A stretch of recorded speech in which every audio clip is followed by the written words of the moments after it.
Hey dudes, welcome back to another Dragon Ball FighterZ video. Today, I wanted to talk about why it is I think costumes may not work in Dragon Ball FighterZ, and why they may not even work in Dragon Ball FighterZ 2. And this also kind of explains why Videl was probably the best candidate to receive an alternate costume as well. Now, I think the big issue with costumes lies in the fact that if you add a costume for a character, that means that costume can't become DLC later. And as a result, there's a lot of moves that you lose along with it. So for example, let's say they give us Super Saiyan Blue Gogeta, and along with that DLC, they also gave us Super Saiyan 4 Gogeta as a costume. Well, this means suddenly now we don't get a Super Saiyan 4 Gogeta DLC, and his entire moveset goes along with him. On top of this, there's also cut content for Dragon Ball FighterZ. And for those of you guys who don't know, Super Saiyan Vegeta was meant to be in Dragon Ball FighterZ. He was complete with a model and everything. Granted, I mean, it's literally the same model, just blonde hair instead of blue. The point here being, we didn't see him do certain moves in the Buu saga that he did later in his blue form. Now, I do find that point kind of weird in itself, just because of the simple fact that Super Saiyan Blue Gogeta has a lot of Super Saiyan 4's moves, but if you look at interviews, you'll find out that the developers had no intention of putting Super Saiyan 4 Gogeta into the game at the time of making Super Saiyan Blue Gogeta. So it makes sense that they would take moves from Super Saiyan 4 Gogeta and give it to Super Saiyan Blue Gogeta in order to represent Super Saiyan 4 through Super Saiyan Blue Gogeta. Seeing as, once again, at the time, they had no plans of putting Super Saiyan 4 Gogeta in the game. And the big thing here is the fact that we know Bandai Namco loves duplicate characters. They love shoveling out characters that we already have in the game.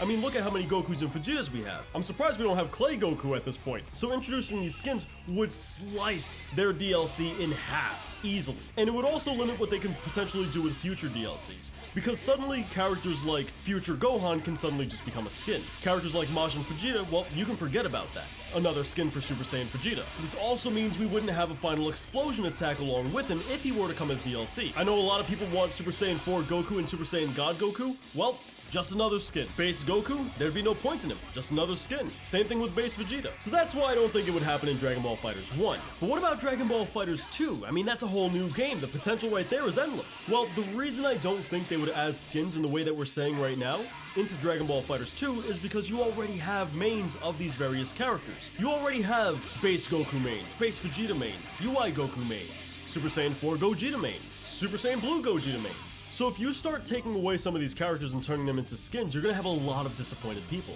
A lot of people who wish their favorite version of that character was still its own independent character. Could you imagine if Dragon Ball FighterZ 2 came out and they were releasing little character teasers saying like, oh look at this character, look at this returning character, and check out this other returning character. And people began getting really excited to see their favorite characters return, only to figure out they weren't coming back. Lots of people would be very disappointed. Plenty of people would go into this new experience with a sour taste in their mouth before ever even playing a match, simply knowing that their favorite character is gone and replaced with a skin. Now, I think it works for Videl. I think Videl was the perfect candidate for a skin because she did have multiple different variations to her look. And she also doesn't have any transformations. She doesn't have any massive differences in her fighting style based on those different looks that she got. So sure, you can go and give her a new skin and it doesn't really matter because you're not losing a whole nother character along with it. It's not the same as having Super Saiyan Blue Gogeta and Super Saiyan 4 Gogeta being a skin instead. And this is the part where people say, alright, well what about transformations? And it's here I gotta think back to when the developers said that they tried transformations and they just could not balance it. Now, that's not to say they couldn't do that in the future. There certainly is that possibility, but they'd run into the same issue of they would end up losing movesets. So follow me along here. Let's say you got Base Goku, and you gotta transform between Kaioken, Super Saiyan 2, 3, God, Blue, and UI. That's 8 different forms of Goku. And presumably, you'd have at least 2 commands in order to descend in transformation and ascend in transformation. So suddenly, at least 2 of your quarter circle motions are eaten up just based on transformations alone. And that means you're gonna lose out on at least 2 special attacks per transformation, and that's at very least. So something like Base Goku's command grab, that command could potentially be replaced by his transformation command. And to do that to every single character, that'd be devastating. That means the combo potential we know and love in Dragon Ball FighterZ as we know it today would be destroyed. It wouldn't be the same. Your options would also be kneecapped right off the top. And some of the characters' strengths would would be sacrificed due to these transformations. Now here's what I think they could do. I think they could put in harmless little costumes for each character. Something that makes sense to the character, which means some characters wouldn't get a costume, like for example Kid Buu, or somebody like Nappa, but maybe you can give Vegeta his Batman shirt, or maybe you can give Goku the shirt he was wearing when he went on his driving test, along with Piccolo. Little things like that I think are totally acceptable, and something that you can definitely implement into the game. These would more so be outfits that the character changes, as opposed to a whole new form